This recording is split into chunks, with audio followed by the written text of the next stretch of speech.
Our politicians continue to debate what to do about illegal immigration, how best to secure our southern border, and how serious the problem is. Illegal crossings have surged, and President Trump has declared a national emergency. What's driving so many migrants to risk their lives and join caravans to enter the U.S.? And is there reason to be concerned about the criminal elements coming with them? Jonathan Elias traveled to Honduras to find out.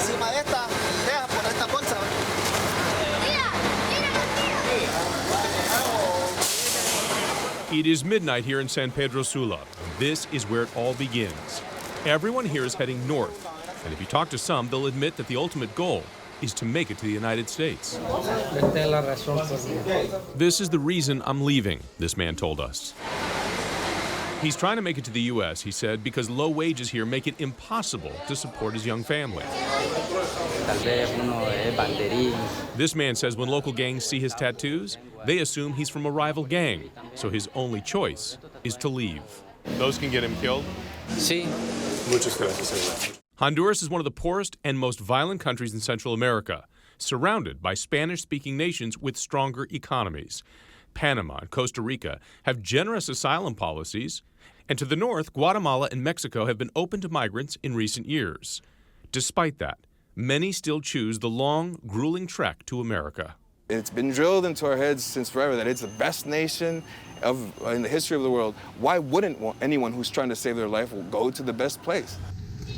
Honduran photojournalist Tomas Ayoso has been documenting this flight for 4 years. It is an exodus. At some point, only biblical terms come to mind when you talk about it. A project he's entitled The Right to Grow Old. These are the feet of a 15-year-old boy who walked through Mexico as he was trying to get away. In flip-flops. That's what he had. President Trump calls it a border crisis and a dangerous threat to public safety. But how many crimes are committed by illegal immigrants? The Government Accountability Office, a nonpartisan agency that works for Congress, found that between 2011 and 2016, 35% of inmates in federal prisons were criminal aliens, most coming from Central America and nearby countries. And during that time, the federal government paid about $1.5 billion each year to keep them behind bars. MS-13 got its start in Los Angeles, but is rooted today in Central America. It's become a dangerous export to the U.S. and the biggest target for President Trump. Get him the hell out of here, right? Get him out. MS-13 is as violent as gangs come. Their motto, kill, steal, rape, control. The White House says there are about 10,000 MS-13 gang members in the U.S. today. On Long Island in 2016, MS-13 members used machetes and bats to kill 16-year-old Nisa Mickens and her best friend Kyla Cuevas. In Maryland in 2017, these 3 MS-13 gang members were arrested for brutally stabbing a victim more than 100 times, cutting off his head and cutting out his heart. Nationwide since 2012, an average of about 35 murders have been tied to MS-13 every year. There are thousands of MS-13 members here in Honduras, and we arranged for a rare sit-down with 2 young members. Right now we're heading into an area that's completely controlled by the gangs. We're going to sit down with 2 members of MS-13, and we were told when you come into the neighborhood, you have to have your windows down so they can see who's coming in. We met at an abandoned home, and we were warned not to videotape anyone until the gang members could cover their faces. How old are you guys? ¿Cuántos años? 18. On the left, an 18-year-old. On the right, he's 20. They've been MS-13 members for more than 3 years, both sicarios, Spanish for hitman. So what kinds of things do you have to do as a gang member? We start by selling drugs, and after that, you become a hitman. So you guys are both hitmen? Yeah. Who do you kill, though? Anyone who's not part of the gang. So who tells you who to kill? The boss shows us a picture and says, you need to do this and this and this, and we go do it. They claim they are paid $1,000 for every killing. Do you guys ever feel bad? No. In this life, there is no feeling. Hours before this meeting and across town, the Honduran military police showing off the results of a 2-year investigation. 10 gang members wanted for drug sales, extortion, and murder. The very same crimes they're committing in the U.S. The aggressive crackdown here has helped cut homicide rates in half, but MS-13 remains as powerful as ever. Detective Cesar Ruiz told us that they're not street thugs. They're a well-run organization. So MS-13 is structured in such a way that they have their own doctors, their own lawyers, in some cases, their own nurses, in some areas. And these are their members that have trained to do this. Yes. Yes. With the money, because they have the money. MS-13 made up just over half of all gang members caught at the border in 2018, more than 400 of them. Others are known to have entered the U.S. illegally. Have you guys ever been to the United States? No, we cannot go.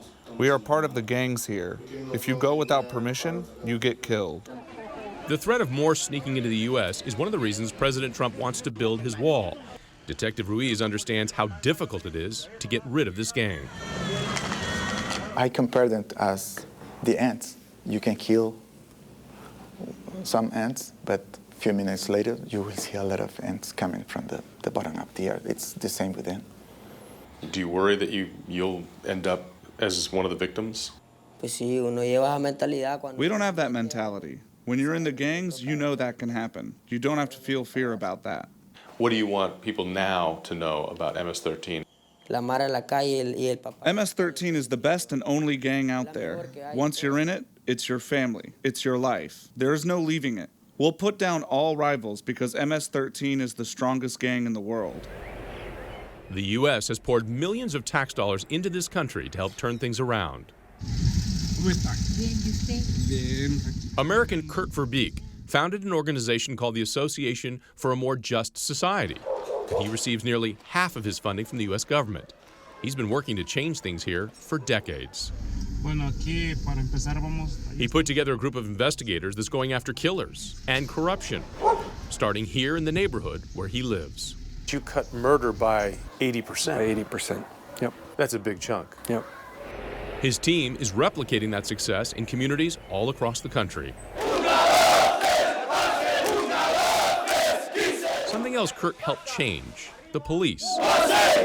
As these new recruits are gearing up to fight crime, he and his team helped convince the Honduran government to purge thousands from the national police force. And they've ended up firing over 5,000 cops out of 5,000 cops? Out of the 13,000. Nearly half the department was almost fired. Almost half of the police force. But despite the changes, despite the new opportunities, the exodus north continues. On our visit, we met 17-year-old Axel and his 14-year-old girlfriend. They were leaving the day that we met them. The gang was recruiting him, and he said no. That's an answer, he says, that will get him killed. You know it's a long journey to get to the United States. Yes, it would be better for us to make that difficult journey many times than staying here and losing our lives, he told us. What do you worry about? That we can die along the way, she said.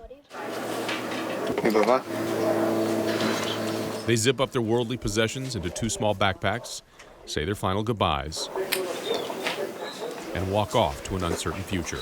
What do you think about right now when you watch him walk away? Tanto peligro en el camino. All of the dangers that they're going to have to face along the way, she told us. When do you think you'll see him again? No sé. I don't know. No sé. I don't know, she said. Axel told us all they have now is each other, what's in their backpacks, and God. Between there and here, there are other safe countries. Why don't they stop in Mexico, for example? Well, it seems like it would be a natural transition, given the fact that those are Spanish-speaking countries as well, and they do have sort of open borders for immigrants. A lot of them do stop, but a lot more because for many years, 20, 30 years, people from Honduras have been coming to the United States for opportunity and finding it. And so they get word back, there's opportunity in the United States. Come. Really interesting story. Thanks so much, Jonathan.